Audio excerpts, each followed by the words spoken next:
सबै plan miss गरेर जाने त्यो प्रज्वललाई के मिस गर? त्यही त भने उसैले मिस गरेर होला नि। मिस जसले गरे पनि नयाँ ठाउँमा नयाँ गाउँमा जान सक्नु भनेको त साहसकै कुरा हो नि। त्यस्तो घाँसपातमै पागल भएर हिँडेको त्यस्तोको के कुरा गर्ने? घाँसपात होस् कि झारपात, हामी कृषिको विद्यार्थीको लागि त समान कुरा हो नि। फेरि प्रज्वल मेरो मात्रै साथी हो र? हामी सबैको साथी हो त। साथी त साथी, के साथी? कहिलेदेखि हामी कहाँ जाने भनेर त्यत्रो प्लान गरेर हिँडेको, के साथी त? हामीलाई बिच बाटोमा यसरी छोडेर एक्लै हिँड्ने पनि साथी हुन्छ? कुरो त मनिषको पनि ठिकै हो, तर हामी यति धेरैले सामूहिक गल्ती त गर्नु भएन नि। त्यही त, ऊ हाम्रो साथी हो भने हामी पनि उसको साथी हो नि। त्यसरी हामीलाई छोडेर हिँड्न मिल्छ? त्यस्तो पनि व्यवहार हुन्छ? फेरि आजबाट हामी सधैँको लागि छुट्ने त होइनौ नि। ए नकर, ए श्रिया त्यो प्रज्वललाई फोन गर। त्यही त भनेको, आखिर प्रज्वलको केयर गर्ने तिमी नै हो क्या रे आखिर?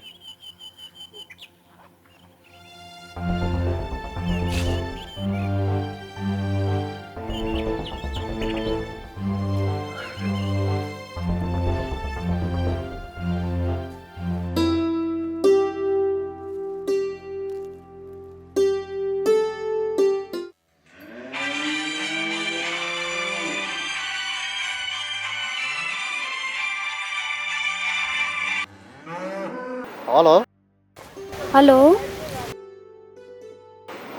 कहाँ पुग्यौ तिमीहरू? हामी त बेसीमा आइपुगिसक्यौँ। हामीलाई ठिकै छ। तिमीलाई कस्तो छ नि? अनि तिमीले हामीलाई मिस गरेनौ?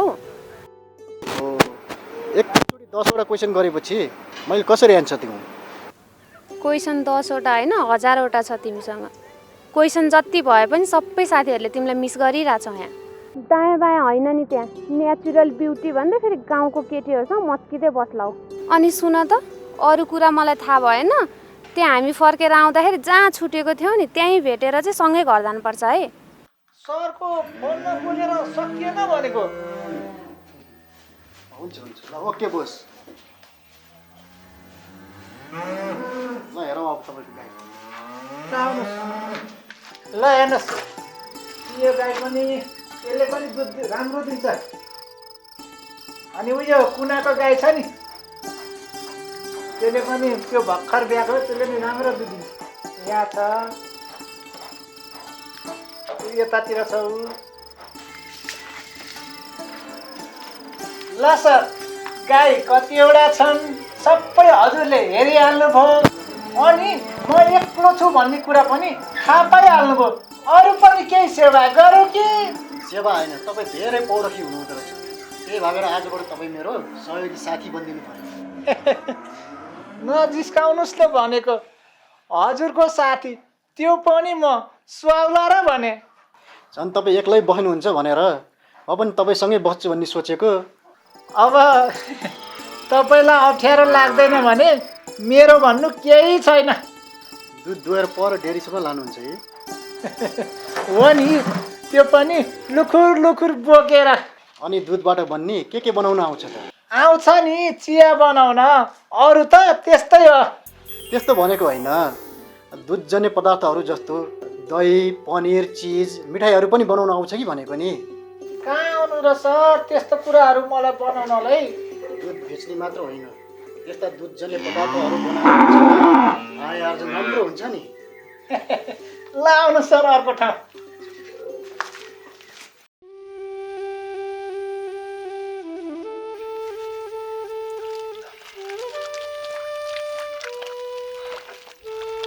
भइगएको छ, अलि हाल हाल। भयो नि। नमस्कार शोभाकर काका। ओहो, नमस्ते नमस्ते। धर्मिक कहाँबाट आइस आज?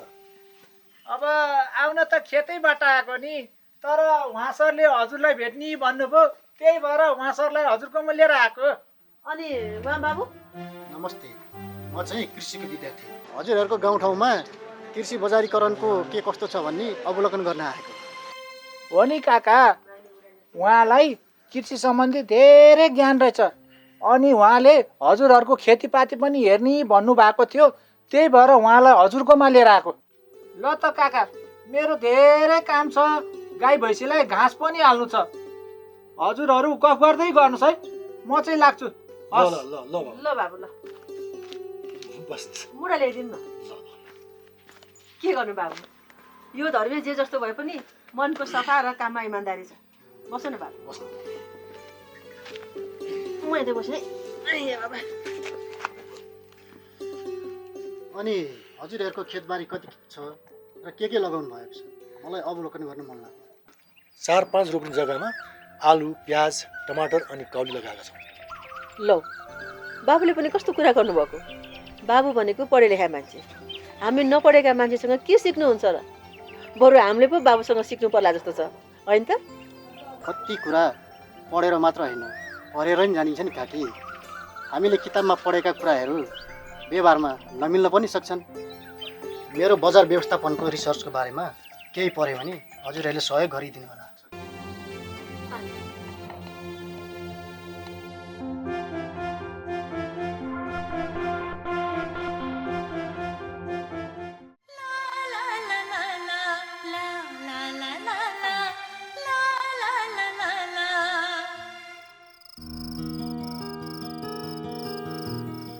यिनी चाहिँ सृष्टि उहाँ पुजोलजी।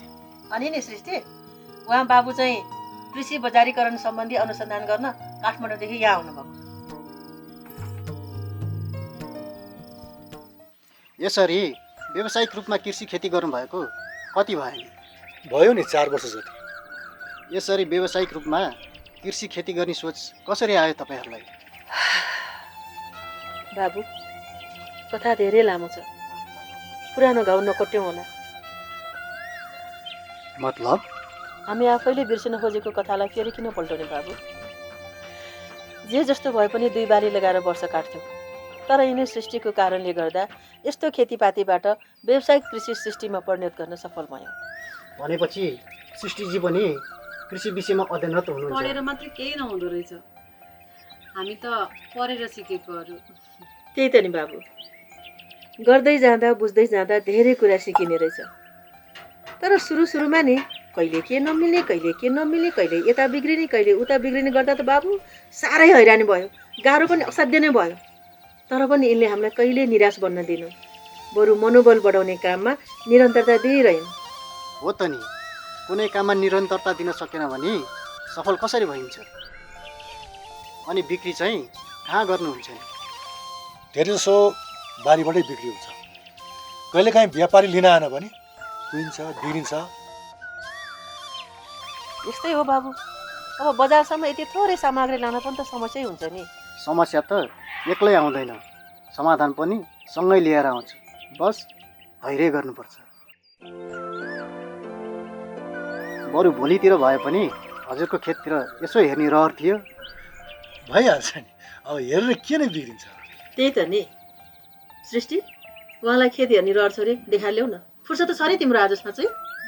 आज मेरो समूहको काम छ, भोलि बिहान लग्छु नि है। हुन्छ, अब थाकेर पनि आउनु भएको छ बा, त्यसो गर्नु त बाबु, हुन्न? हुन्छ, भइहाल्छ नि।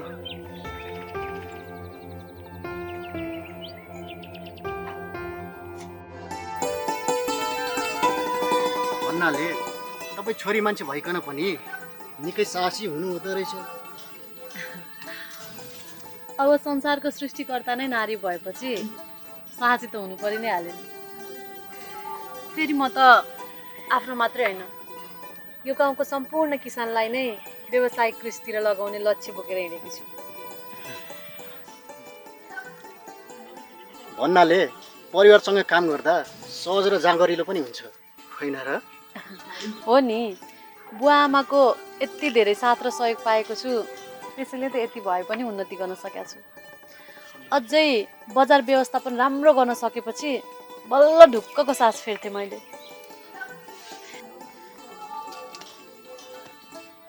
त्यसको लागि म पनि हर प्रयास गर्दैछु।